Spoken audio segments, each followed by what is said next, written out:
Why take FPL advice from one expert when you can take advice from 100 of them? Welcome to FPL Mate, my name is Dan, and the experts have been very busy with their transfers in Gameweek 6, and we've got so much data to share with you today.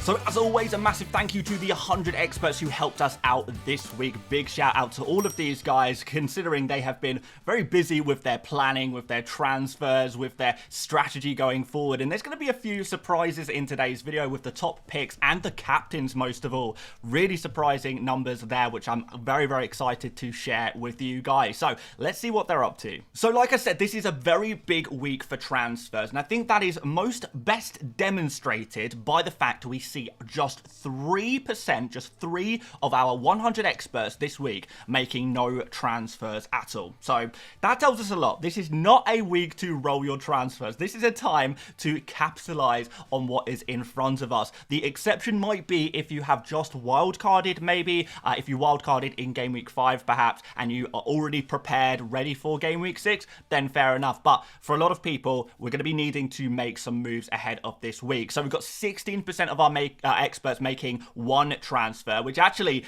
is not that much, considering 25% are making 2 transfers, so double transfers and a lot of hits being taken. And as for 3 or more transfers, this is crazy. 18% of the experts are making 3 or more transfers, and I think around 4 or 5 are actually making 4 transfers this week, which is, this is wild. This is I can't express enough how big of a week this is for making transfers. So use those free transfers you've saved up. Take a hit if you need to. There's plenty of double transfers, combination transfers that our experts are making this week that I'm going to share with you all. And of course, we know this is a big week to wildcard as well. 38% of our experts are using the wildcard in game week 6. This is the highest it's been so far this season, and it's probably the highest number we will see here for a wildcard all season. So if you do feel like you do need to wildcard right now, you are in very good company, because the most popular move for our experts is to use that wildcard right now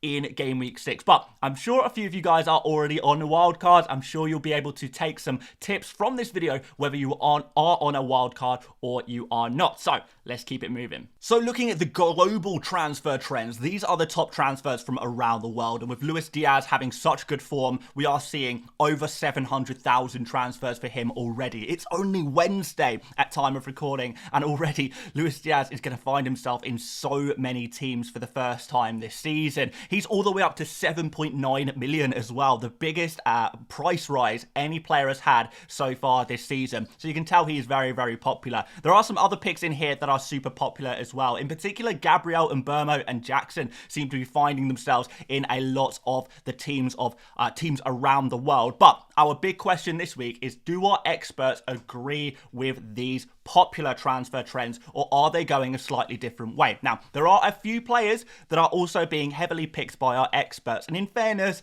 in general, the overall player base and the expert player base seem to be agreeing on most things. Gabriel and Burmo, Raya, Saka and Semenyo all see themselves being very popular transfers in this week among the top managers. But there are also a few transfers in for the likes of Luis Diaz, Jackson and Rodgers. Now, in fairness to Rodgers, a lot of our experts do already have him, and most of them kind of using him on the bench for most game weeks, maybe playing him from time to time. But what's interesting is Luis Diaz and Jackson, 2 players that are in the top 4 for transfers in this week among the overall player base, but our experts aren't really fancying them as much as maybe they are certain other players. So they maybe prefer certain other players. And I think this comes down to one thing. We always see the overall player base goes crazy when a player scores a brace in a week. If a player scores, 12 or more points in a week, overall player base will just flood to that player.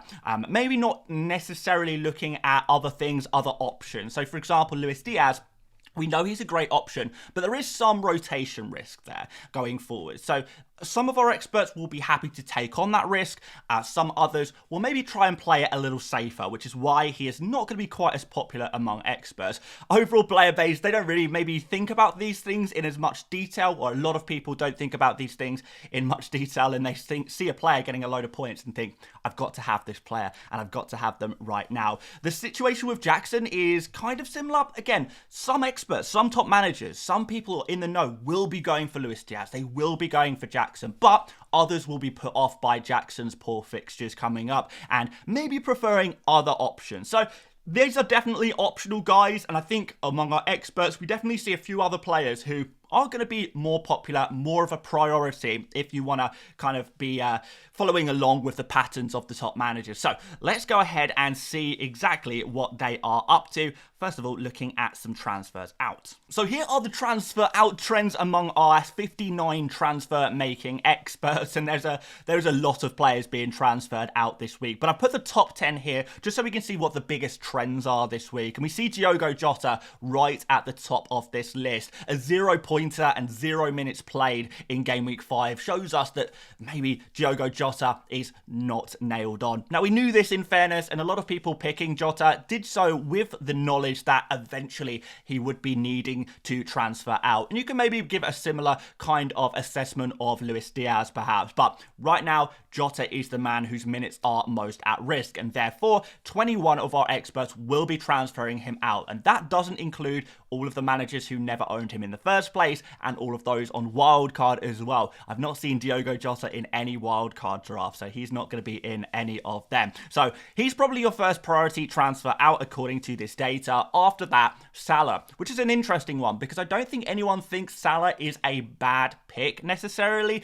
He's just very, very expensive. And if you're not going to captain Salah at any point during the next 5, 6, 7 game weeks, then it might not be worth spending that amount of money on him. And as such, there's a lot of combination transfers, double transfers that our experts are making that involve downgrading Salah and upgrading another area of their pitch to maybe create more balance in their squad without losing a captain option, because Haaland is probably going to be the captain option for most game weeks. So 11 transfers out for him. Isak has disappointed, and with the Man City fixture up next for him, there's no surprise to see him being transferred out. Minter, another rotation risk player we are now learning. Robertson is making way. He's been doing fine, to be fair, but he has been transferred out by 6 of our managers. Few transfers out for Eze. I know the overall player base really does hate Eze at the moment. They really hate him, but in general, to only see 5 transfers out for a player who's maybe 30-40% owned by experts anyway,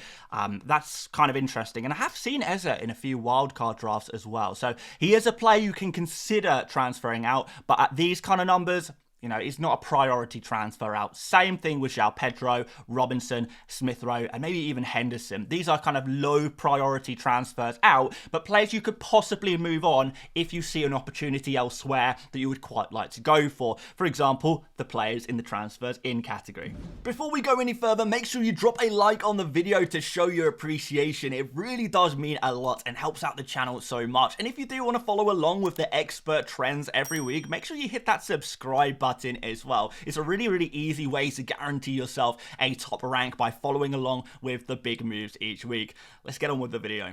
So let's look at the transfers in a category, and this list really is going to be an excellent shortlist for players you might want to pick up ahead of game week 6. And if you're on a wild card, I would be looking to include quite a few players on this list. So there is far more concentration of players towards the top of this list. For sells, we saw more of a variety of players being sold at kind of roughly even numbers, but here we see a real big trend towards the top 3 on this list. So there's 3 top transfer targets for this week. These are players that are seemingly moving towards the essential definition, I suppose. If you're on a wild card, there is no doubt about it. I would include these 3 players in my team without a shadow of a doubt, really, unless maybe there's other ways of doing things. But certainly Mbermo, 32 transfers in for him. Absolutely nailed on. Great fixtures for the next 11 game weeks. Penalty taker, 90-minute man, set piece taker, star of his team. Everything is going the right way from Burmo, and that's why he is so popular. He's one of those players, I've said this before in videos, but you just put him in your team now and you just chill out. You don't worry about that slot for the next 10 or so game weeks, and you can focus your transfers in other areas, because you know unless Burmo gets injured, it's very unlikely that he'll let you down unless we see some really poor form from him from several weeks. But going through the history of Burmo for Brentford, that seems pretty unlikely, so he's going to be a really, really nice pickup. Gabriel is the #1 defender to buy without any doubt, and we do see that the only defenders on the transfer in list are both Arsenal defenders. Gabriel with 20 transfers in and Saliba with 3, but Gabriel is by far the preferred choice here, given that he does have that set piece threat. You know, scoring from those headers, from those corners, seems to be a Gabriel special at this point. It really does. Another Arsenal man here in Saka, 19 transfers in for him. So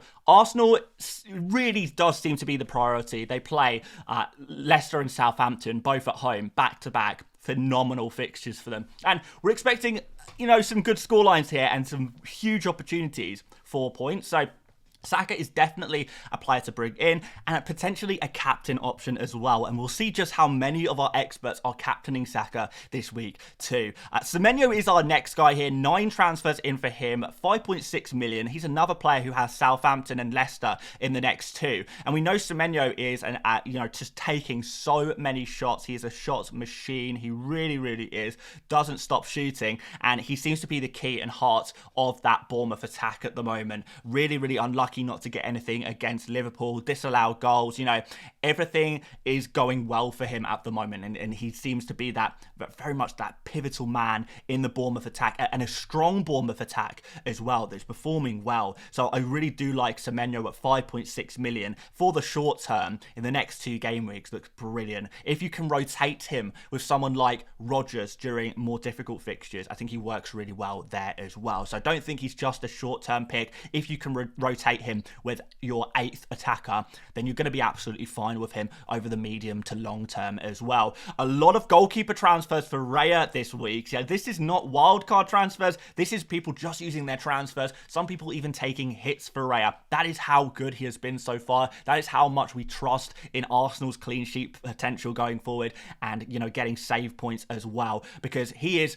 the cheapest way into a nailed long-term Arsenal asset. And the great thing about Raya is you can put him into your team now, and again, just forget about him for 6 months. You know, you'll never have to worry about your goalkeeper position ever again. Now, he's a little expensive, but a lot of people getting the impression that it might be worthwhile. He has been outscoring some of the other Arsenal defenders, which is very, very useful. Havertz is the other Arsenal player with a degree of popularity that we haven't mentioned so far yet. So 6 transfers in for him, which is interesting. We are expecting him to play as a forward, with Trossard serving his ban during the League Cup game. So we know about that. That's all good. So Havertz, a striker again, most likely, even though Jesus played quite well, I think, against City when he was on the field. But yeah, Havertz looks good for a cheap striker to play against 2 great oppositions. Nice.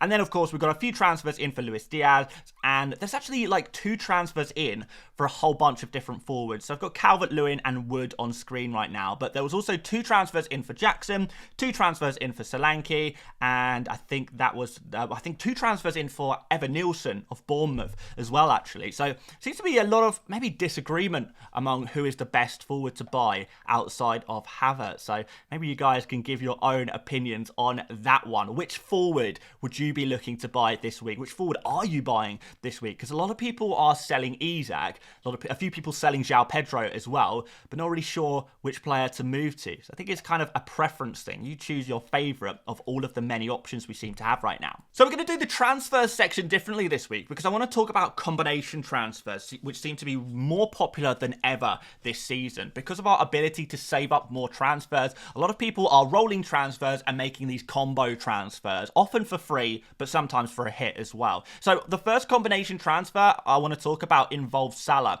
We mentioned earlier that Salah is still a great pick, but if you can reinvest the money you gain from selling Salah, then actually it might be worth making a transfer on him. So for example, if you have Salah and Minter, or maybe Smith Rowe, or whatever other cheap midfielder that you're not really too keen on in your team, maybe you've got an Onana from Aston Villa in your team, something like that, maybe you could do Salah and that cheap midfielder out for Saka and Mbeumo, and that just improves your team overall, which is really, really nice. Another option is to downgrade Salah to Saka once again, but this time you're going to upgrade a defender such as Robinson or any other cheap defender you have. Maybe you have a Lewis Dunk, and you can upgrade them to Gabriel using that money you gained from selling Salah. And our final option here is something slightly different. So if you've got an Isak and a Jota in your team, you probably don't want either of these players moving forward. And if so, well, upgrade upgrade from Diogo Jota to Saka, but then you need to free up some money in order to make that move. So downgrading Isak down to a cheap forward such as Wood or Evan Nielsen or Calvert-Lewin is going to allow you to do that. If you have a little bit of money in the bank, you could even downgrade Isak to a Jackson or a Solanke as well. But that's going to depend on what your budget situation is really. But it's just another way of getting Saka into your team without having to sell Salah. Or maybe you don't have Salah in the first place to sell for Saka. Of course, there are other options. Cole Palmer out for Saka. A couple of our experts doing that one, but obviously that's, I think, a little less obvious than maybe selling a Salah or a Jota for Saka, given what you can do with that money from Salah. But there's lots of solo transfers you can do too. So looking through these direct transfers, Diogo Jota, if you're selling him, he's the most popular sell among experts. There's probably 3 main replacements for him that our experts like the most in the midfield category. And that's Mbeumo, Saka and Semenyo. These are the 3 most popular midfielder transfers in. I'm sure a few of you will add Luis Diaz to that conversation as well. He is definitely an option for you. But using the expert data, I'm just giving you the popular choices right now. So these are the 3. If you have the money to upgrade to Saka, great. If you want to free up some money, downgrade to Semenyo, great. If you kind of just want to keep someone similar value, and Mbeumo works perfectly. He seems to be the hype guy among experts this game week. Other options: Isak to Havertz, really straightforward transfer. 0.2 million downgrade, you're going to be able to afford to do that if you're not looking to free up budget for anything. Minter to Semenyo looks pretty nice as well, with Minter's poor fixtures and rotation risk to Semenyo is a pretty straightforward transfer. And if you've got someone like Robertson, I mean, maybe Gvardiol as well, but it seemed Robertson was a more popular transfer out to Gabriel, to be honest. A few people were selling Gvardiol as well, but not really too many. So these are options for you, but moving a 6 million-ish defender to Gabriel could work pretty nicely as well. So that's down as the final direct transfer you might want to make. And now we need to look at some captains. So we do, of course, have Haaland as the most popular captain once again, coming back in Game Week 6. 1 week off the top spot in Game Week 5. I think Salah was top in Game Week 1 and 5, I believe, if memory serves correctly. But now, going into Game Week 6, we're back to the Haaland show. And I think it's going to be the Salah and Haaland show pretty much every week for the rest of the season. But Newcastle away is listed as a red fixture on the FPL website. But if you guys have watched any Newcastle games this season, you'll know that Newcastle, particularly defensively, have shown some fragilities. Let me put it that way. Definitely going to be some opportunities for Man City to score some goals, and who better to score them than Erling Haaland? He is on absolute fire right now. The form of his lifetime, the form of kind of any player in the history of the Premier League, maybe. We've never seen anything quite like this, have we? But next up, we have got Saka. So Haaland, 58%. So just over half of our experts going for Haaland. So it's by no means a clean sweep, because there are some other options here. Saka, 21% against Leicester at home is definitely an interesting option as well, if you wanted to go for something a little bit different. And Salah is always going to be part of the conversation. He faces Wolves away, and we see him captained by 15% of our experts. Experts. And that really is the bulk of captaincy in Game Week 6 among experts. Haaland is the favourite, but he's not the runaway favourite. We've got Saka and Salah kind of in that next category, and then a few differentials as well. 3 of our experts will be captaining Mbeumo at home against West Ham. West Ham have struggled defensively this season, and we know how good Mbeumo can be on his day. Watkins against Ipswich is being captained by 2%, and 1 person captaining Luis Diaz against Wolverhampton Wanderers, maybe hoping for a repeat of what happened in Game Week 5. So those are your captains today, guys. Let me know as well who you will be captaining this week. Is there anyone maybe on this list that, you know, has not been mentioned on this list that you're thinking about captaining? For example, someone in the comments of last week's 100 Experts video said, I think I'm going to captain Trent Alexander-Arnold this week. None of our experts were captaining him, and look how well that turned out. So have you guys got any big shouts for this game week? Let's see if any of you guys can beat these expert captain scores when we get to next week and we can have a look back at it all. Yeah, be keen to hear from you guys. But that's it for today. Make sure you do drop a like if you do find this video useful. Do subscribe if you're new around here, and check out another video if you would like to as well. I'll be back tomorrow for another one, and I'll see you later, mates. Bye-bye.